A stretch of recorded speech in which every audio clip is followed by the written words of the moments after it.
Hello, everyone. Welcome back. This is a graded lesson for English learners who want more than words.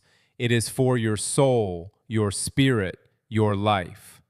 Today's lesson is about something very real, something that happens inside every single one of us, every day. There is a war inside you, not a war with your boss, not a war with your family, not a war with the world outside. The war is inside. It is between your flesh and your spirit. And every single day, one of them is winning. Have you ever done the very thing you said you would never do again? You promised yourself, you prayed, you meant it, and then you did it again. That is not weakness. That is the flesh. And the flesh is strong. It has been trained by years of habits, years of choices, years of feeding. But here is what I need you to know today. You are not stuck. You are not broken. You are not too far gone. You just need new habits. Not motivation, not a feeling, habits. Because feelings come and go, but habits stay. Today, I am going to give you 6 of them. 6 habits that will help you weaken what pulls you down and build up what God placed inside you. Not in theory, in real life, starting tomorrow morning. By the end of this lesson, something will shift inside you. You will see the battle differently. You will see yourself differently, and you will know exactly what to do. Feed the spirit, starve the flesh. That is what today is about. That is what these 6 habits will teach you to do, one small choice at a time. Before we begin, if this kind of content speaks to you, if you are hungry for lessons that go deeper than the surface, subscribe right now. There is more coming, and you do not want to miss it. Let's start with the most dangerous moment of your day. Habit 1. The most dangerous moment of your day is not midnight. It is not when you are tired. It is not when temptation comes knocking late at night. The most dangerous moment is the first 60 seconds after you wake up. Here's the truth. In those first 60 seconds, you make a choice. You may not even realize you are making it, but you are. You either reach for God or you reach for the world. And whichever one you reach for first, that is the voice that will speak loudest for the rest of your day. Think about what most people do. The alarm goes off, eyes open, and within seconds, the phone is in the hand. Notifications, news, social media, other people's opinions, other people's problems, other people's lives. All of it rushing in before you have even said good morning to God. You have just fed the flesh before your feet hit the floor. And then you wonder why the day feels heavy, why patience runs out by 9 in the morning, why peace feels so far away. It is not a mystery, it is a math problem. What you put in first is what comes out all day. Now think about this. Jesus, the Son of God, the one who had all power, who could heal the sick and raise the dead, he woke up before the sun. He went to a quiet place, alone, and he prayed. Mark chapter 1, verse 35 tells us this. If the Son of God needed to begin his day in the presence of the Father, what does that say about you and me? The morning is not just the beginning of the day. It is the foundation of the day. And a foundation built on silence, on scripture, on prayer is a foundation that holds. Your brain in the early morning is open. It is soft. It is ready to receive. What you give it in those first minutes goes deep. Scientists who study the brain tell us that the mind is most ready to form new patterns right after waking. This is not just science. This is design. God made you this way. He made the morning as a gift, a fresh start. every single day.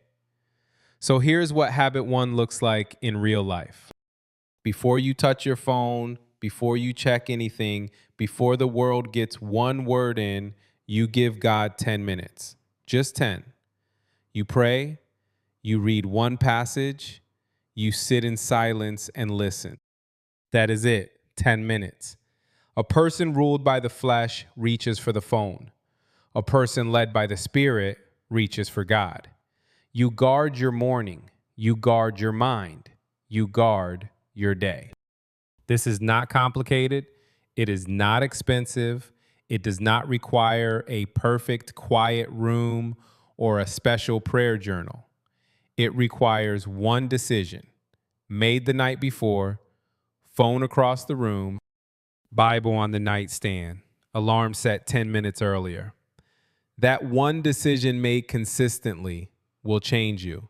Not in a week, but in a month, you will not recognize the version of yourself that used to start every day scrolling. It starts in the morning. It starts tomorrow. Habit two. Most people think fasting is about food. You skip breakfast, you skip lunch, you pray more, and then you eat again. That is one kind of fasting, and it is powerful. But I want to talk about something bigger today, something that goes beyond the dinner plate. Fasting is about learning to say no to your body. That is it. At its core, fasting is the practice of telling your flesh, not today, not this time. You do not get what you want right now. And every single time you do that, something happens inside you. The flesh gets a little quieter. The spirit gets a little louder. In Matthew chapter 6, verses 16 and 17, Jesus talks about fasting. And notice what he says. He does not say if you fast. He says when you fast. He assumed his followers would fast. He assumed that denying the flesh would be a normal part of a spirit-led life. Not an extreme thing, not just for monks or pastors, for everyone who follows him. Stay with me, because fasting is not just about food. Think about what your flesh loves. Maybe it is your phone, the endless scroll, the need to check, to compare, to consume. Maybe it is entertainment, hours of shows that leave you empty. Maybe it is comfort, always choosing the easy path, the soft chair, the path of least resistance. Maybe it is the need to be right, to always have the last word, to never apologize first. All of those are flesh, and all of them can be fasted from.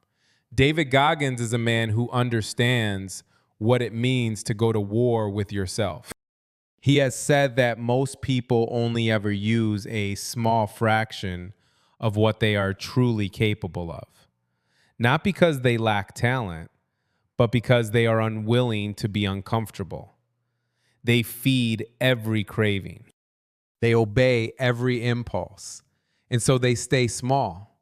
You were not made to stay small. Weak people feed every craving.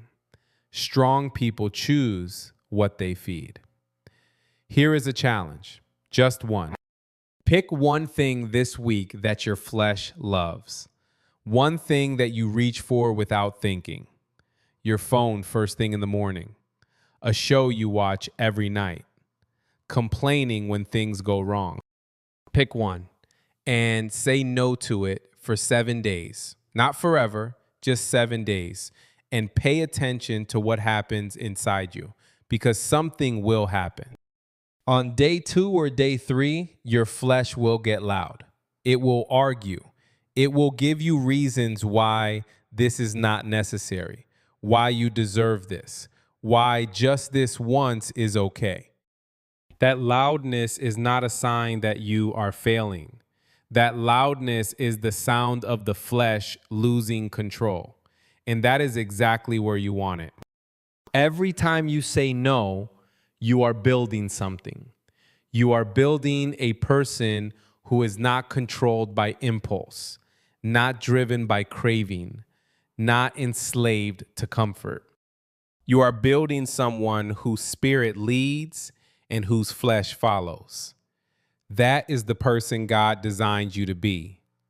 Fast from what feeds the flesh and watch what God feeds in its place. Habit 3. There is a verse that many people have heard, but very few people have truly understood what it is asking of them. Romans chapter 12, verse 2. Do not conform to the pattern of this world, but be transformed by the renewing of your mind. Transformed. That is a strong word. It does not mean slightly improved. It does not mean a little better than last year. It means changed. At the level of the mind. At the level of how you think, what you believe, what feels normal to you. And here is what the verse is telling us. Transformation does not happen by trying harder. It does not happen by making bigger promises to God on Sunday and breaking them by Tuesday. It happens by renewing the mind, day by day, input by input, choice by choice. Now think about this. What are you putting into your mind every day? Be honest, not what you wish you were putting in, what is actually going in. How many hours of social media? How many hours of news that makes you anxious, angry, or afraid?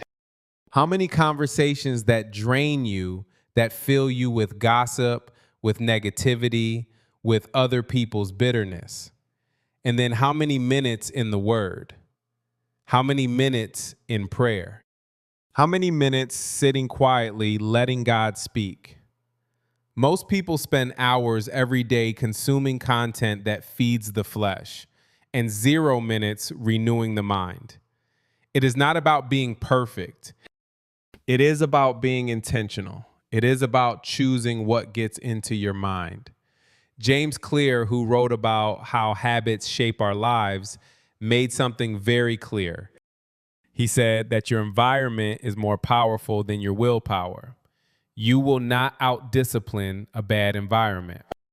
If your phone is the first thing you see in the morning and the last thing you see at night, and it is full of content that stirs up the flesh, your willpower alone will not be enough to overcome that. You have to change what surrounds you. This is what habit 3 looks like in practice. You audit your inputs. You look honestly at what is going into your mind and you ask one question. Is this feeding my spirit or feeding my flesh? And then you make changes, not all at once, one at a time. Replace one show with one chapter of scripture. Replace 30 minutes of scrolling with 30 minutes of a message that builds your faith. Replace one negative podcast with one that fills you with truth.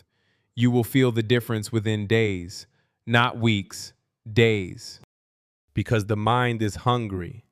It will consume whatever you put in front of it. The question is whether you are the one choosing the meal. Trace any area of your life where the flesh is winning. Follow it back to its source. What have you been consuming that is feeding that struggle? Anger traces back to content that makes you angry. Lust traces back to images that stir up lust. Anxiety traces back to information that has no end and no solution. You become what you consume. So consume the word. Consume truth. Consume what builds the spirit and silences the flesh. Do it today. Do it tomorrow. Do it every day until it becomes who you are. Habit 4. Proverbs chapter 18, verse 21 says this: Death and life are in the power of the tongue. Not some life, not a little life, life and death. Those are the two options. Every time you open your mouth, you are moving in one direction or the other. There is no neutral.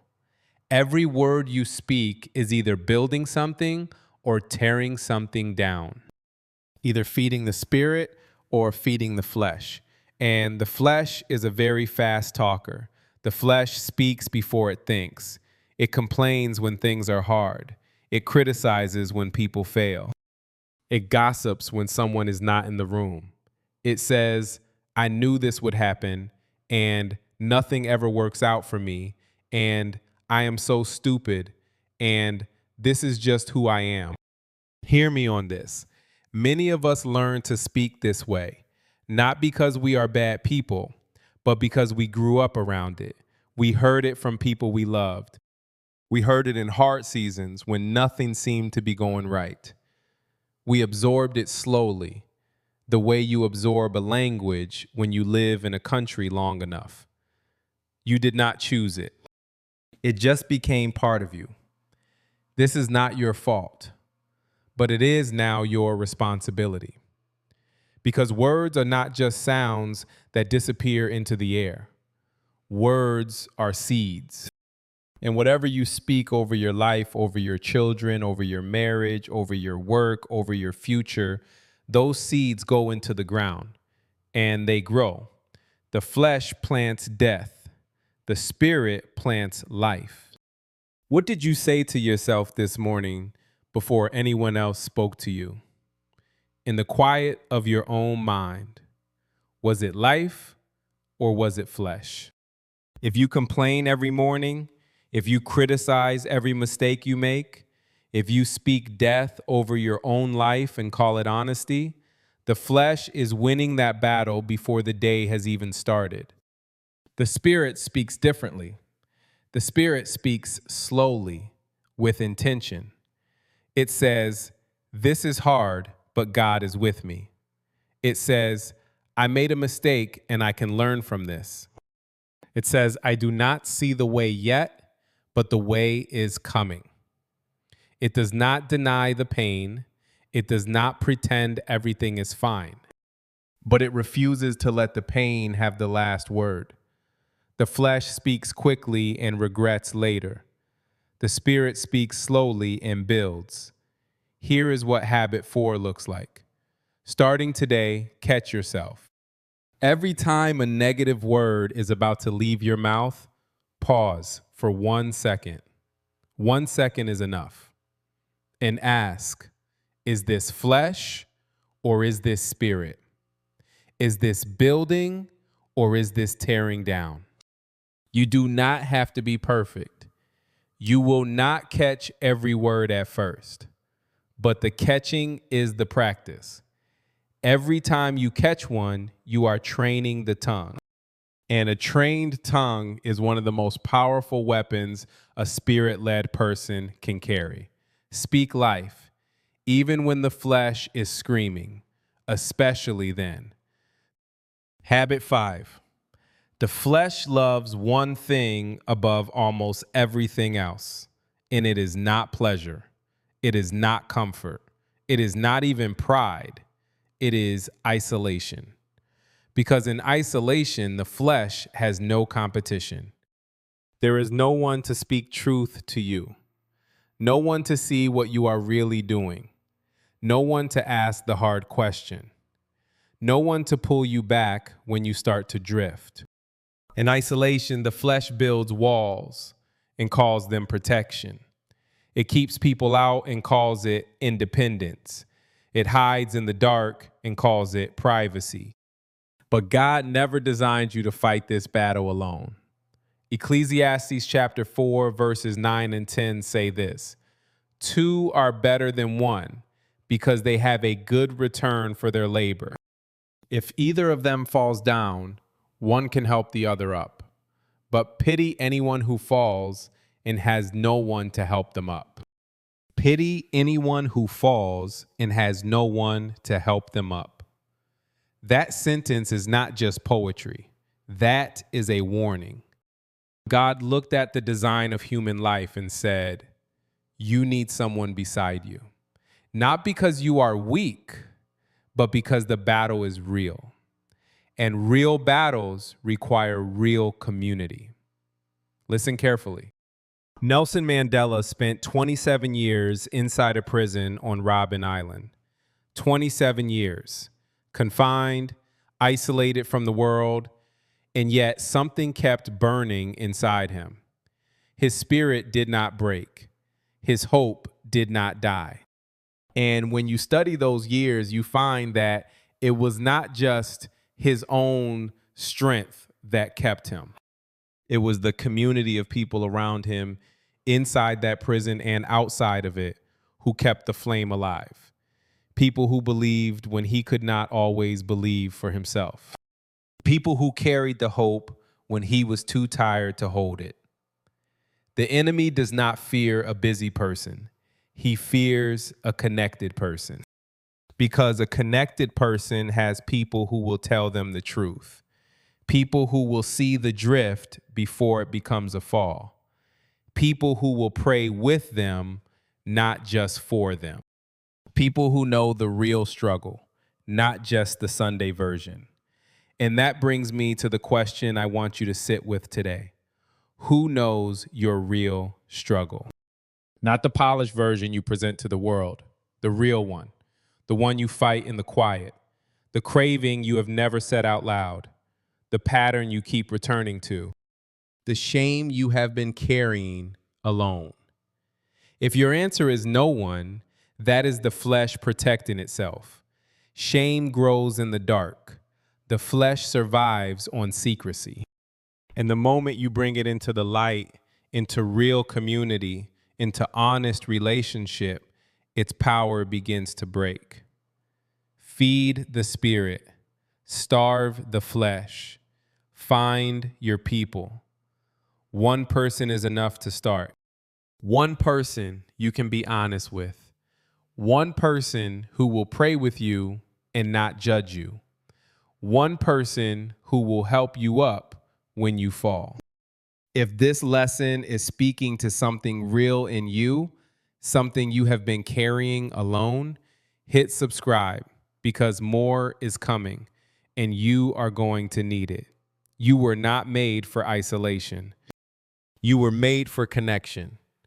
Walk in it. Habit 6. This is the last habit, and I want you to pay close attention because this one is different from the others. The first 5 habits are about what you do. This one is about what you let go. Think about how the flesh ends the day. It replays everything that went wrong, the conversation that did not go the way you wanted, the mistake you made at work, the word you said to your child that you wish you could take back, the prayer you forgot, the habit you broke.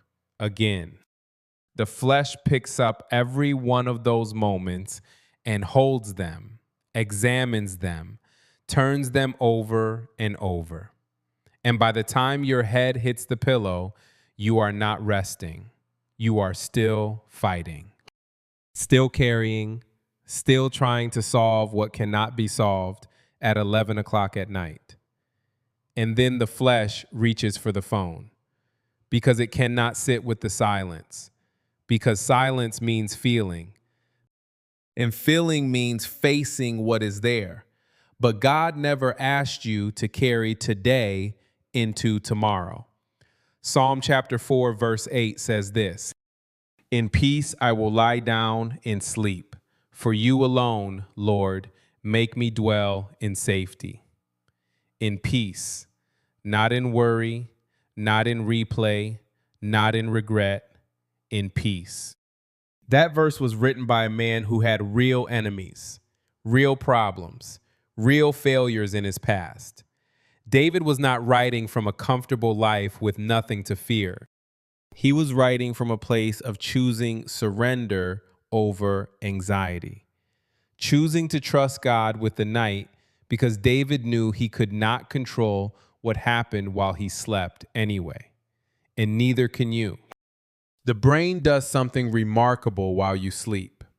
It takes everything that happened during the day and it files it. It processes it. It makes it part of you. Which means whatever you are holding in your mind and your heart in those last minutes before sleep, that is what goes deepest. That is what gets reinforced. So if you fall asleep in worry, you are reinforcing worry. If you fall asleep in guilt, you are reinforcing guilt. If you fall asleep scrolling through images that feed the flesh, you are reinforcing that too. But if you fall asleep in surrender, in prayer, in trust, that is what gets reinforced. Here is what habit 6 looks like.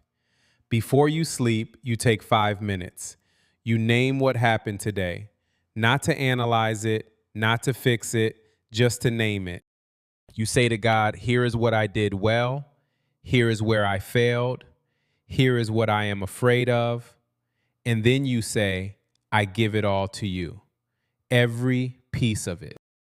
I cannot carry this into tomorrow. I was not made to. You lay down the worry. You lay down the failure. You lay down the day. And then you rest.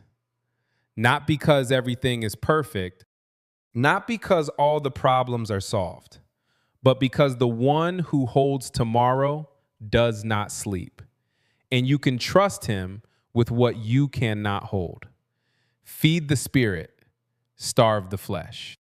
Even at the end of the day, especially at the end of the day, a flesh-driven person ends the night anxious. A spirit-led person ends the night in peace. You were not made to carry this. Put it down and sleep. 6 habits. Guard your morning. Fast from what feeds the flesh. Renew your mind daily. Speak life, not flesh. Walk in community. End your day with surrender. 6 habits, not 1. Not 2, 6. Because the flesh is not fighting you on one front. It is fighting you on every front. Every hour of your day. From the moment you wake to the moment you sleep. And so the spirit must be present on every front too. I want you to understand something before we close today. The life God designed for you is not a distant dream. It is not reserved for people who have it all together. It is not waiting for you to become someone else first. It is available right now, today. In the version of you that exists at this very moment, with all the failures behind you and all the uncertainty ahead of you. But it does not come without a fight, and it does not come without habits. You cannot pray for peace and then feed anxiety all day. You cannot ask God for freedom and then choose the chains every morning. You cannot want the Spirit to lead and keep giving the flesh the wheel. The life God designed for you is not a dream. It is a decision made every morning in every word. At the end of every night, feed the spirit, starve the flesh. That is the call. That is the practice. That is the war you were born to win. So here is my question for you today. Which of these 6 habits do you need most right now? Which one is the flesh winning in your life? Tell me in the comments below. Be honest. You are not alone in this. And your honesty might be the very thing that helps someone else take their first step. If this lesson moved something in you today, share it with someone who needs to hear it. And if you are not subscribed yet, do it now. There is more coming. Lessons that go deep. Lessons that will challenge you and encourage you and help you become who God made you to be. This is not the end of the conversation. It is the beginning. Thank you for being here today. Thank you for choosing to fight. Keep listening every day. This lesson was made for English learners who want more than words, and you are one of them. I will see you in the next lesson. Take care of yourself. And remember, feed the spirit, starve the flesh. Goodbye.